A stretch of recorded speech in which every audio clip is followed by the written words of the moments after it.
Hello again, everyone, and thanks so much for joining us for this Monday's edition of Alaska Weather.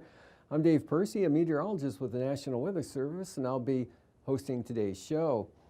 Up first, we've got has this weather graphic here, and there's a high wind warning out for the St. Lawrence Island area and the Bering Strait coast due to the what was typhoon, what's its name? Anyway, it's no longer a typhoon. It's now a pretty intense extratropical storm now in the Bering Sea, bringing hurricane force winds with it. And the center is going to be tracking northward west of St. Matthew Island on up to the north. The gradient and winds will be increasing considerably tonight. In fact, the warning time for St. Lawrence Island is from 6 p.m. this evening until 6 p.m. Tuesday evening tomorrow. And again, sustained winds 30 miles an hour, give or take, and gusts 60 or above for the peak wind gusts, both, and that's forecast both for Gamble and Savunga, and obviously Bering Strait coast since you're in the warning zone there. And for the, also here, again, another look at it, but I wanted to point out that's the only area that has a warning out. In fact, there are no weather advisories, watches, or warnings anywhere else in the state for tonight and tomorrow, with the exception of St. Lawrence Island. And moving on, satellite imagery, you can see a storm system here. The main low center is actually back down in this area. A smaller one developing right in here, right around the triple point of the frontal boundary. And that's pushing gale force winds and rain into the southern southeast coast, trying to press northward here. Eventually it will later tonight and tomorrow, or later tonight.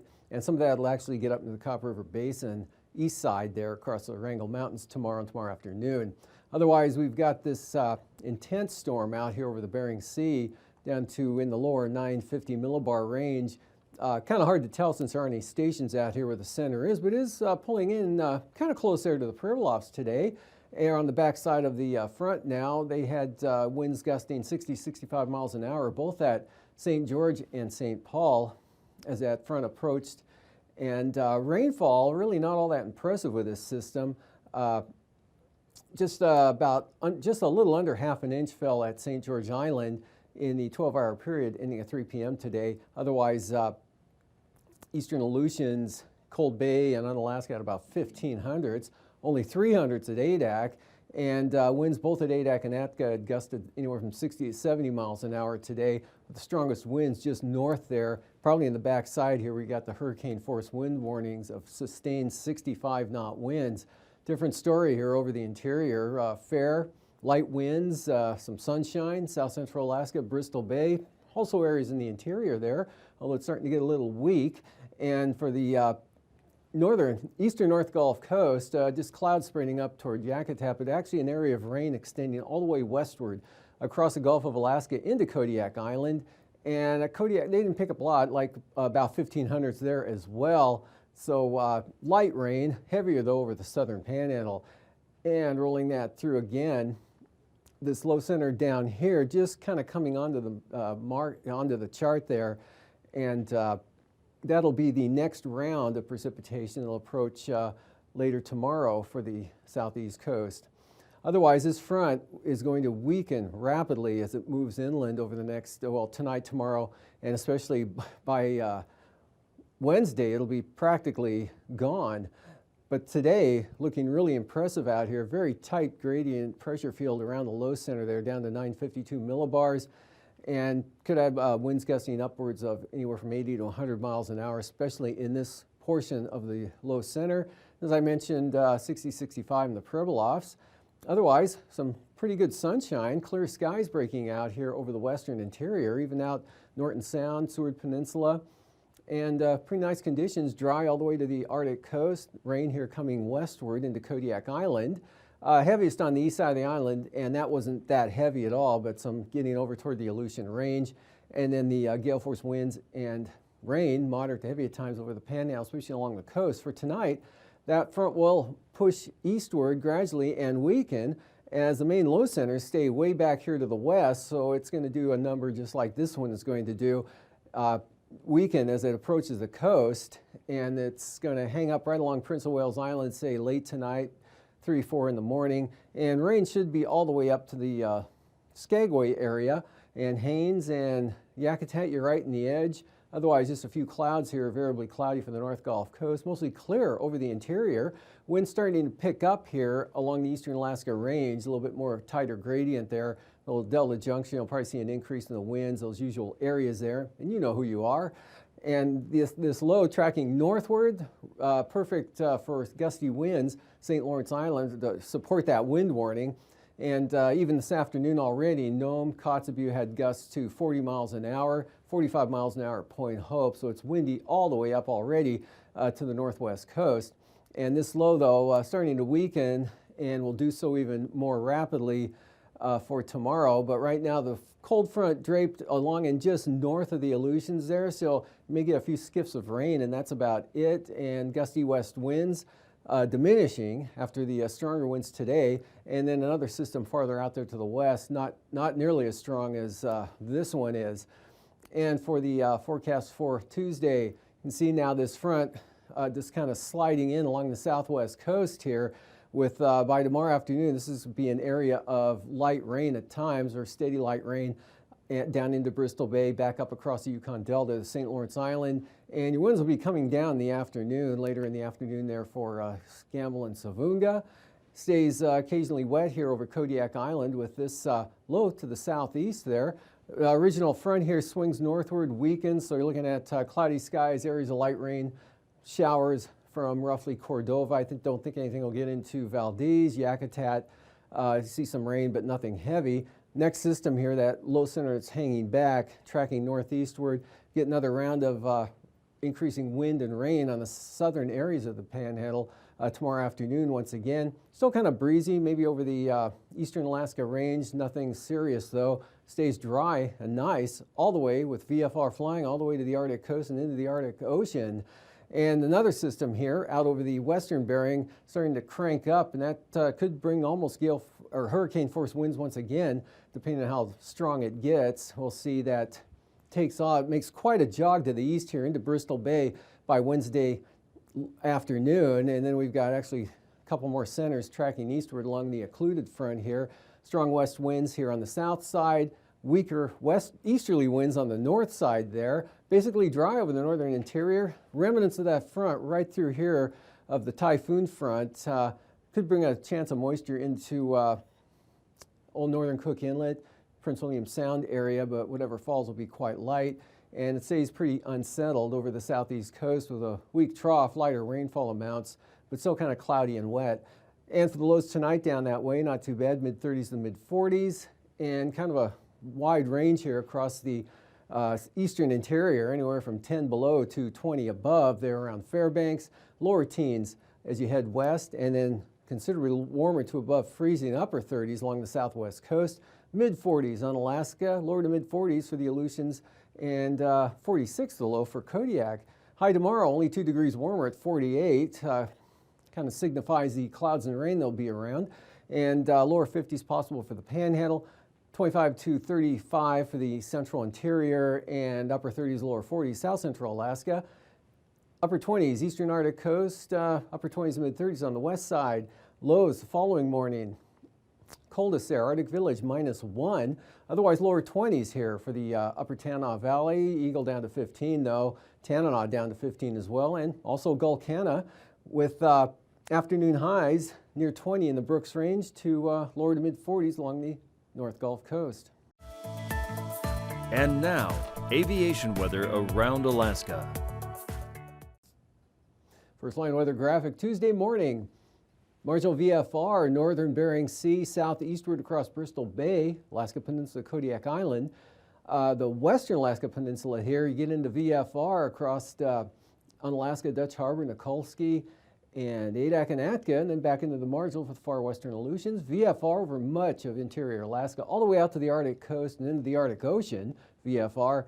IFR here over most of the panhandle. And for the afternoon, improving trend here as the moisture starts to thin out a little bit and becomes marginal most areas throughout the afternoon. Marginal VFR up across the central eastern Gulf of Alaska coastline here, part of Prince William Sound. And then northward there, right across eastern Copper River Basin, jumping the Alaska Range there, getting the upper Tanana Valley 40 Mile Country, otherwise VFR, all the way up into the Arctic Ocean, southward here to Kodiak Island. Marginal, those showing up down around Sitkinak, AKwx, those areas, and then still a band here to the northwest of St. Lawrence Island along the coast, and zone of VFR for the Pribilofs. And this area coming right across, so going marginal in the afternoon there, downward trend earlier on, of course, for Adak and Atka, a little bit later there for Nikolsky. And for the Wednesday morning outlook, not too bad out here over the Bering Sea, just a couple of patches of marginal VFR over the western areas. Central, mostly VFR, and then a little bit wider band of marginal VFR here over the northern Bering Sea and the east side there down across the Alaska Peninsula. A little bit narrower one here inland from the northern Bristol Bay right on out to most of St. Lawrence Island. VFR to the north, small patch of IFR there in the north side of the Alaska Range, Tok Northway, but not making it to Eagle.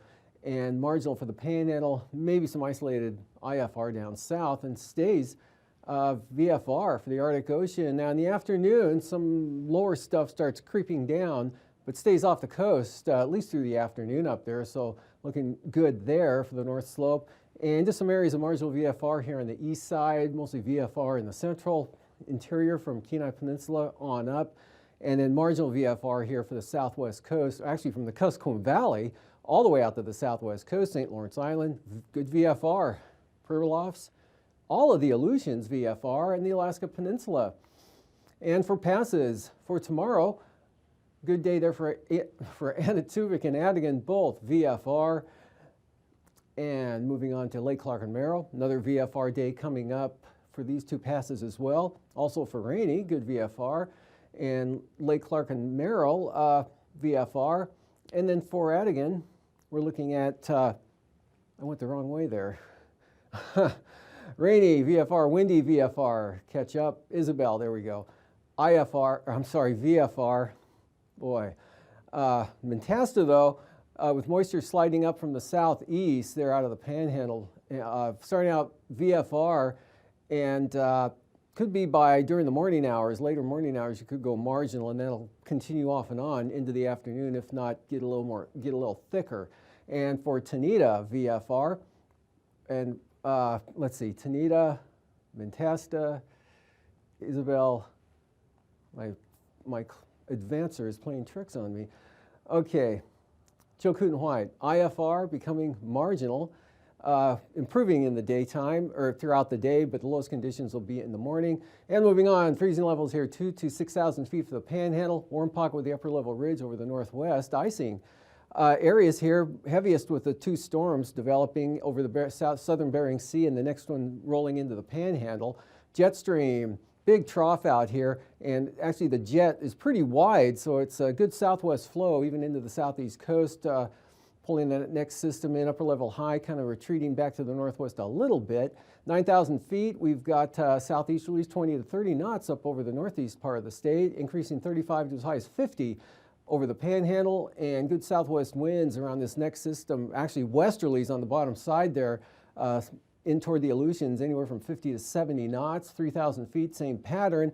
50 to 60 knots, we'll call it this elevation here, and then southwest, 30 knots into the southwest coast, and up to the north, southeast winds or east-southeast, 20 to 25, and 25 increasing to 40 on the extreme south coast in the afternoon. That translates into considerable moderate chop there for the southern Panhandle, all of the Aleutians, St. Lawrence Island, and the Alaska Peninsula.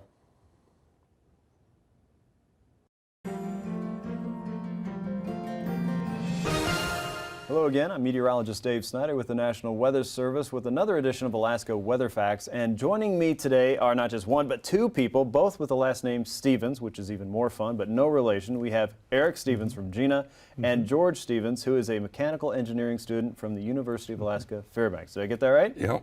Awesome. And today you guys brought a really cool toy, or I should say tool, with you. It's a sandbox, but why are you guys working on a sandbox? Well, it's part of our senior design project, and we were approached by AKwx to build this for them.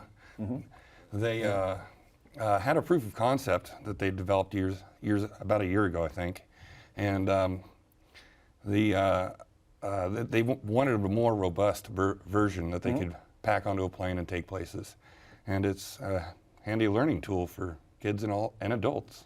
So you're a mechanical engineering student. You've built a traveling sandbox for the experimental program to stimulate competitive research, AKwx, and Dehne's facilitated this. But why do we need a traveling sandbox? Well, the prototype was such a big hit that they decided they wanted another one, actually two, that that would be easier to travel with, possibly marketable even. Okay, so this is a traveling sandbox that's got a lot of bits and pieces and a computer hooked up to it. What is the computer doing with the sand? The computer actually uses a Kinect sensor to read the topography of the sand or the shape of the sand, and then the computer translates that into information which it projects using a projector onto the sand, showing topographical lines and which is representative of the shape of the sand.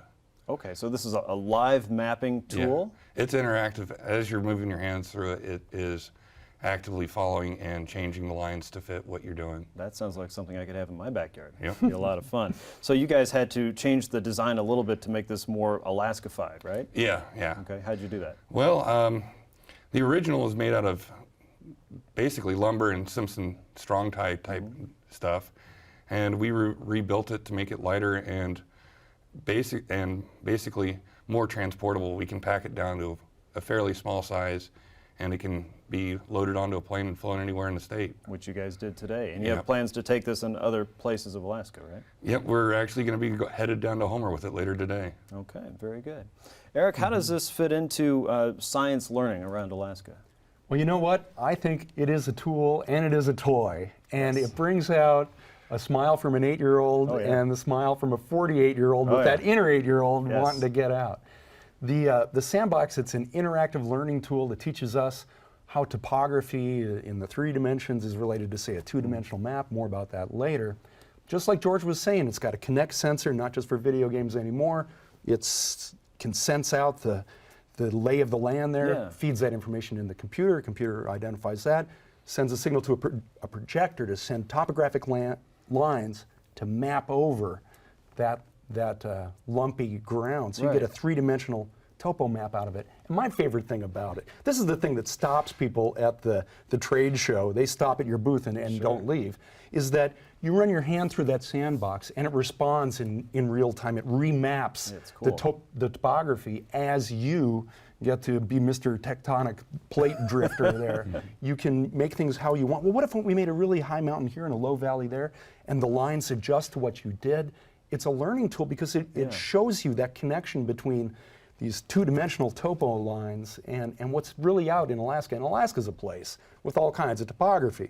We're from the Great Plains, where topo maps tend to be just like blank pieces of paper, but Alaska is particularly gifted in this regard, and this tool helps us, I think, learn more about our state, really. Absolutely. And so this is going to enhance STEM learning, the science, technology, engineering, and math, in many different locations around Alaska. Then this would be something that kids and teachers can get their hands on. It sure is. And I mentioned it's like flypaper at a booth that, or at the Science Potpourri when we had Greg's original version of this sandbox, and that one was made out of scraps of wood, and it was a prototype. But even that one, before it had some of the refinements that George and crew have made for this newer, upscaled, maybe a 2.0 version of the sandbox, even that one was so attractive to people. It just demonstrated that this has potential to be a learning tool, an outreach tool, an education tool that now is portable and can go places in Alaska Of course, there's only one sandbox, can't be everywhere at once, but hopefully it gets out there, gets the word out about EPSCoR and what science is being done here for Alaskans. All right, that sounds really interesting, and I can't wait to get my hands in the sand and try this out for myself. We're going to demonstrate this here in our next segment of Alaska Weather Facts. But before we go, we want to remind you that EPSCoR, which is a new acronym for me now, but I'm going to remember this because you can follow them on Facebook and Twitter, and I invite you to do that. Alaska EPSCoR is also something that facilitates science learning at the University of Alaska around the state, and that stands for Experimental Program to Stimulate Competitive Research. So check that out, and make sure you tune in tomorrow because we're going to have the next version where we actually get our hands in the sand and check out how this works and demonstrates that topography. So for now, I'm meteorologist Dave Snider with this edition of Alaska Weather Facts, and we'll see you again next time.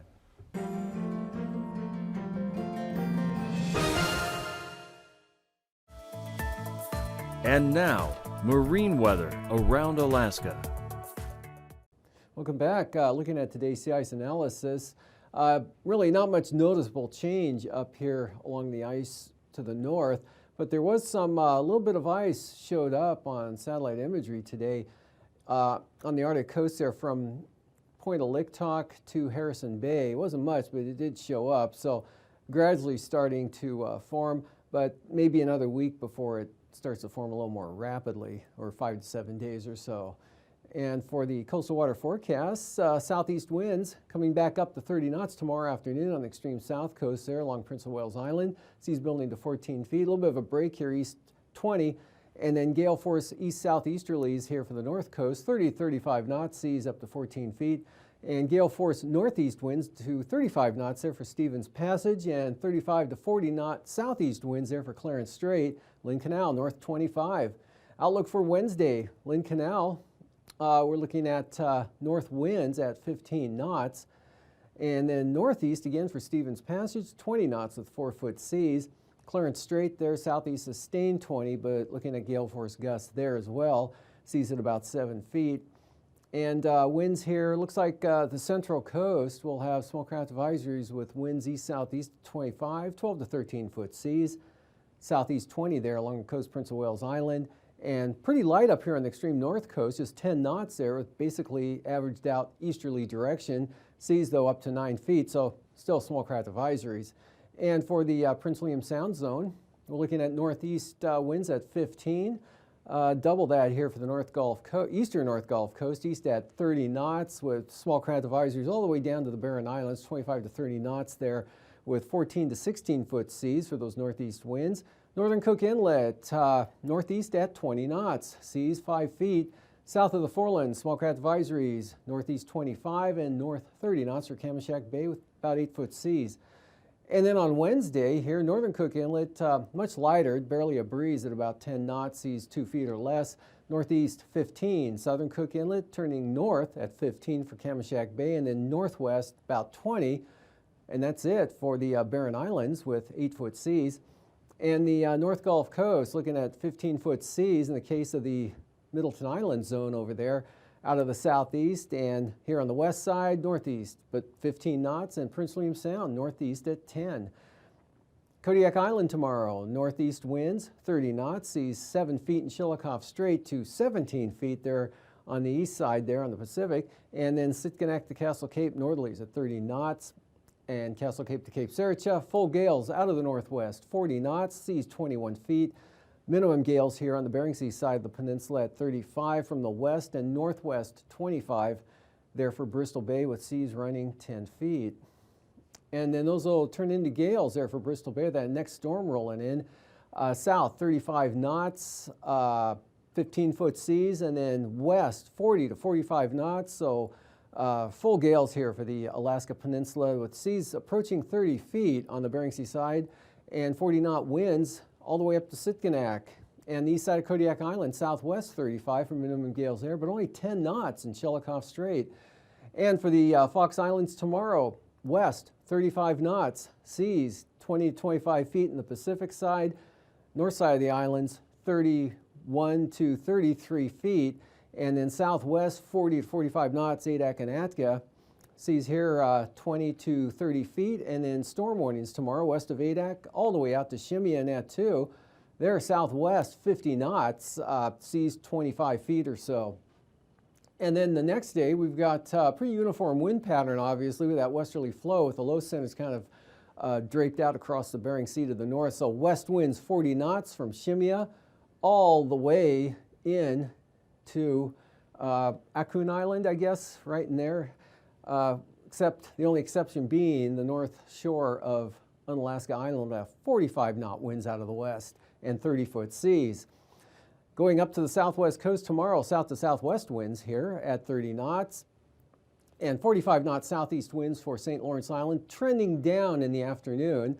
And for northern Bering Sea, south 40, west 40 for the Pribilofs. And then for Wednesday, east winds 20 knots, Norton Sound, St. Lawrence Island, east 30 knots, north of Nunivak Island, Kuskokwim Delta Coast, south 40, west 45 for the Pribilofs. Up along the Beaufort Sea coast, looks like east winds pretty much the rule, or it is the rule, with small craft advisories at 25 or 30 knots, the exception being the central coast, a little lighter there at 20 with seas running 4 feet. And for Wednesday, east 30 knots here on the east side, 11-foot seas.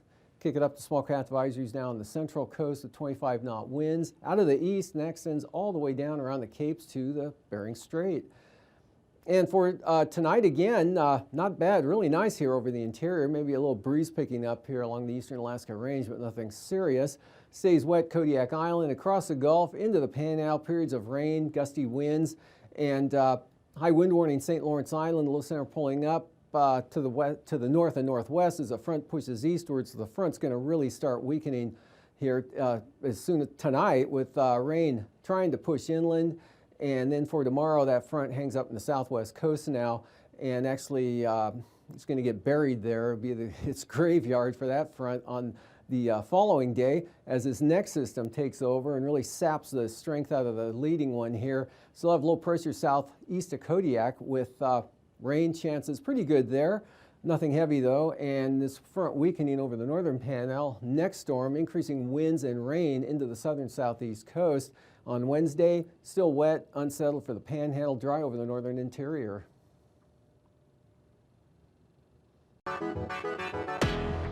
These forecasts are for planning purposes only. Call 1-800-WX-BRIEF for a formal pre-flight briefing. Always file a flight plan before you go flying. The U.S. Coast Guard Auxiliary urges you to leave a float plan with a friend or the harbor master before you go boating.